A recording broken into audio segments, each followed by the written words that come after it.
Are you hungry for the latest news and trends from the internet? Welcome to What's Cooking on the Internet, your one-stop shop for discovering the hottest digital delights.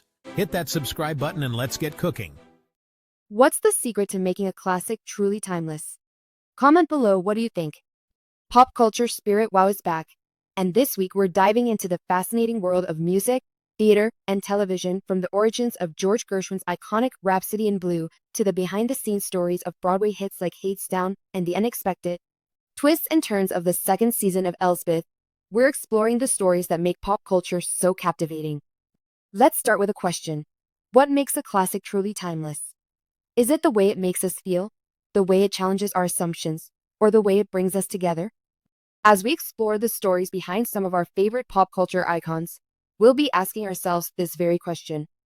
First up, let's talk about Rhapsody in Blue. This week marks the 101st anniversary of its debut in New York City, and it's a piece of music that has captivated audiences for generations. But what's the story behind its creation? As it turns out, George Gershwin was inspired by a newspaper article that mentioned he was one of several musicians who would be debuting new work in honor of Abraham Lincoln's birthday. Gershwin was supposed to write a jazz concerto, but he had no idea what that meant. He eventually provided a piano score, which was then expanded into the iconic piece we know today. One of the most fascinating things about Rhapsody in Blue is its ability to evoke a sense of movement and energy. It's a piece that's meant to be danced to, and over the weekend, I stumbled upon two incredible performances that brought the music to life. The first, choreographed by Sarah Shu and performed by the Harvard Ballet Company, is a beautiful example of how music can be translated into movement. The second, from Il Centro Coreografico Nazionale/Turboleto, takes just 6 minutes off the song and is a fascinating example of how different interpretations can bring new life to a classic. But Rhapsody in Blue and the only story worth telling this week. At Broadwaycon, a yearly convention of talks and events for fans of Broadway, I heard a fascinating story from a trombonist who had subbed on the show Hadestown. It turns out that the show's conductor had left a notation in the score that read, "Don't hit Amber."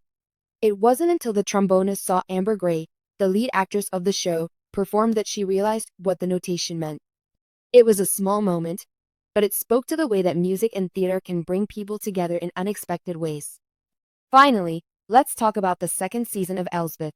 This show, which premiered last year, is a spin-off of the popular Good Wife/Good Fight franchise. It stars Carrie Preston as Elsbeth Testjoni, a character who has been a fan favorite for years. But what's interesting about this show is the way it subverts our expectations of Elsbeth. Instead of presenting her as a magical detective fairy who always knows who done it, the show gives her problems that she's unable to solve on her own. It's a show with unexpected pathos and danger, and it's a great example of how a classic character can be reimagined in new and exciting ways. As we wrap up this week's episode of Pop Culture Spirit Wow, I want to leave you with a question. What's the secret to making a classic truly timeless? Is it the way it makes us feel, the way it challenges our assumptions, or the way it brings us together? As we continue to explore the stories behind our favorite pop culture icons, we'll be asking ourselves this very question. Thanks for joining me on this journey, and I'll see you next time.